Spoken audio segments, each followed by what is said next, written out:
For the last 13 years, I've been an Android user, but for the past 100 days, I've separated myself from the Android universe and started using an iPhone 15 Pro Titanium. And the experience overall has been okay. I've consolidated my experience into 3 things that I like, 7 things that are iffy, and 3 things that are absolute deal breakers for me while using an iPhone. Deal breakers so large, I cannot continue this experiment and I am happily switching back to Android. My mom says that if I can't say anything nice, then I shouldn't say anything at all, so I'm going to start with the 3 things that I've really enjoyed about using an iPhone. Remember, I'm not much of an opinion person. Normally I just deal with facts here on my channel, like the Mohs scale of hardness, material science, construction, building things. But today is going to be more of my opinions and thoughts on the iPhone experience, and if my opinion differs from yours, that's totally fine. With that out of the way, 3 things that I really enjoy about the iPhone. The first of which is FaceTime. Absolutely seamless experience, exceptional call quality,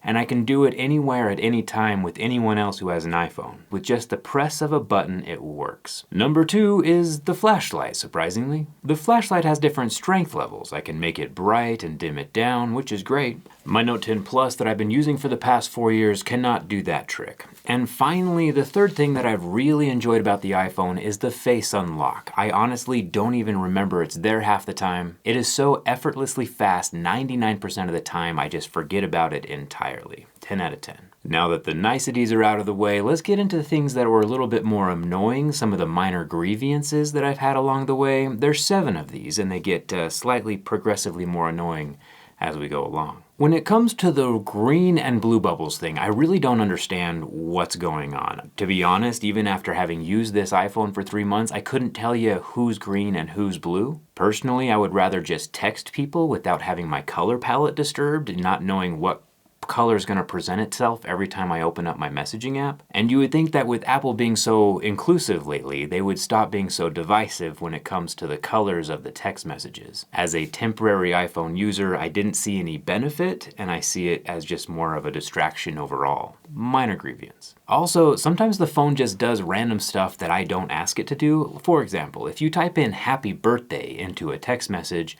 the whole screen just kind of erupts into an animation. Call me old-fashioned, I can probably turn this off, but it's not something I want to have happen. There's some slightly interesting features like invisible link and stuff that's just fun, of course, but not things that I would personally be using on a regular basis. For me, my phone is a tool and not a toy, and this feature's kind of a distraction from, I guess, the way I use my phone. It's just a little jarring when the phone does something you're not expecting it to do. Something slightly more annoying is when I want to know what the date is.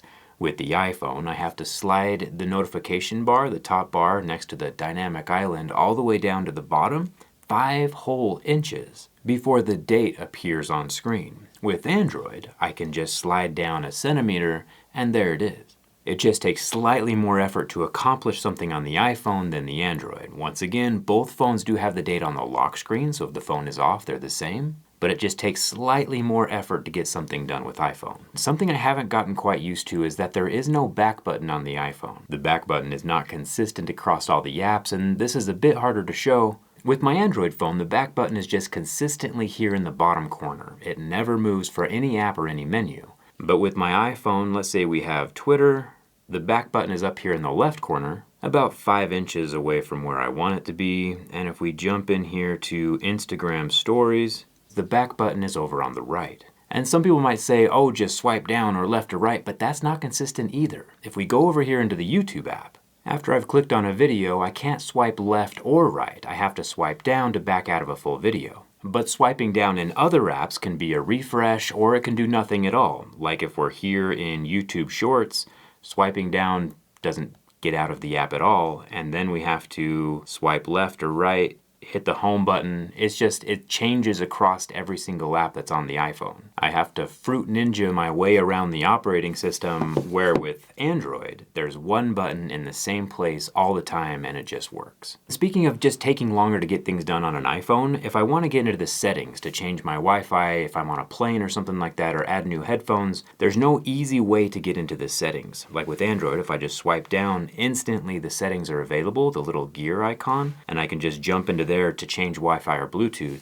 But with the iPhone, I have to actually swipe over, find the settings app, and then jump into it. Several more clicks to accomplish the same thing that happens almost instantly on Android. Again, these are not deal breakers, just minor grievances that add up over time. Maybe I'm just not familiar enough with the iPhone yet. I am a new user to this interface, but I feel like I'm decently good at technology, and it's taken me longer to get things done over here. Let's go in here to the phone dialer. So if I am here on the keypad with the iPhone, if I start spelling someone's name, like what's the point of having letters on the keypad if I can't start spelling someone's name? With iPhone, I would have to go into the contacts, which is an additional click, and then click search, and then search for the person's name, unless they're in like my favorites, but I have a lot of favorites, so that doesn't make sense.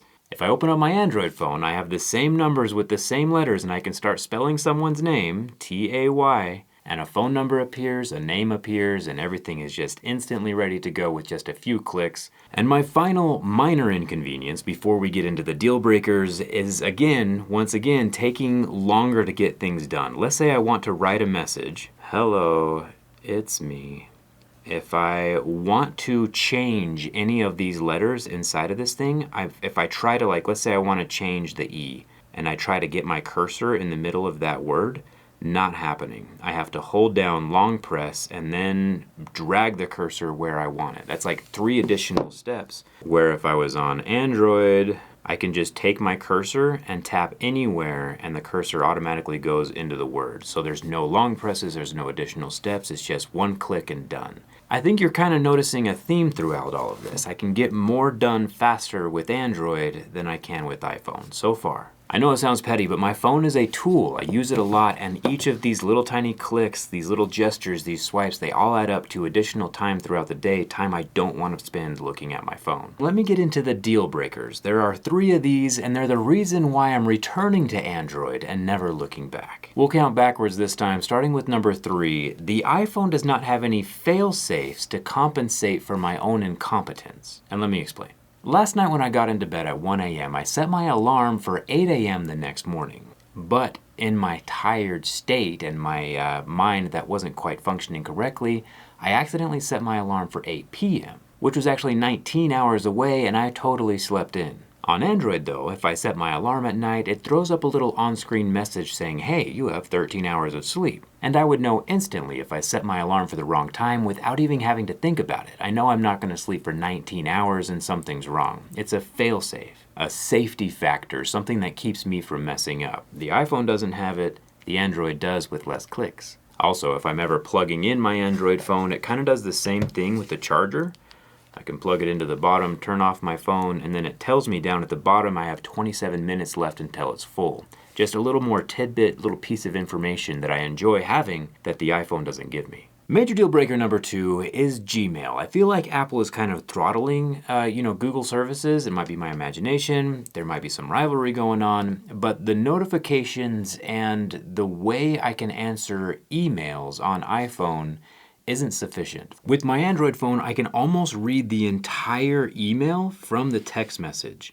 This is from one of my engineers over at my off-road wheelchair company. I can see the entire email, decide if I want to click in and respond or just leave it unread so I know I have to go back and respond later. If it's unread in my inbox, I know I have to read it and respond. However, with iPhone, if we drop down and look at the notification, I can only see maybe the who it's from in the first sentence, which isn't very helpful, and if I click into it, it marks it as read with no option to mark it as unread in the inbox. So I have to put a star next to it or something, which isn't as efficient as just leaving it unread. It's my quick and dirty way of making sure that I stay on top of important emails, and maybe there's a better way of doing it. It's just the way that I do it, and it works much better with Android since I can read my emails while still leaving them unread for when I actually sit down on my computer again. And finally, number 1, the final and largest reason that I cannot continue using an iPhone is this. I cannot schedule a text message with an iPhone. And for you iPhone users, let me explain what you're missing. Let's say it's late at night and I think it's something I want to tell someone, but it's late at night and it's not socially acceptable to be calling or texting.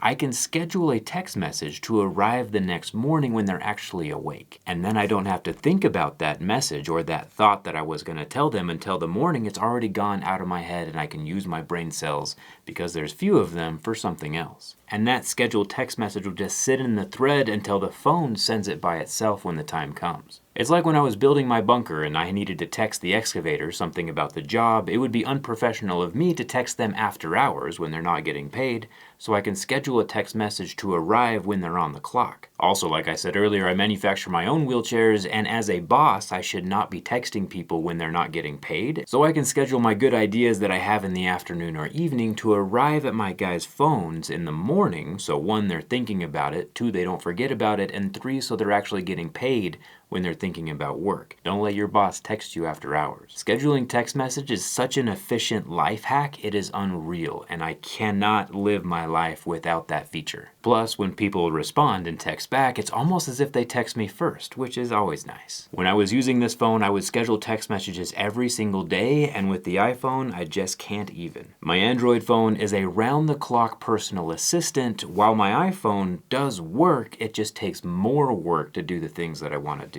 So it's not worth it for me. Now, I have heard from people around me that if you delve deeper into Apple's ecosystem, buy an iPad, buy a MacBook, and buy everything that, Apple does a really good job of working together, but I'm not about to drop $5,000 on a laptop just to test that theory out. So I am switching back to Android, and I've been looking forward to it for a very long time. I gave iPhone a valid shot, I really did. After 13 years, seeing what they had, I decided, it's just not for me. It probably works great for a lot of people, and that's okay. I'm switching for the first time to a folding Android phone, the Galaxy Flip 5 from Samsung. Honestly, I don't think it's going to survive my lifestyle. We have a little farm here at the house, I do construction, I'm around metal shavings a lot. I don't think a fragile center screen is gonna live. I give it 5 months. Let me know what you think about this whole Android iPhone thing. What phone do you use? And do the things that bother me about the iPhone bother you? I'm curious. And maybe I was doing something wrong. I don't know. Let me know down in the comments. And thanks a ton for watching.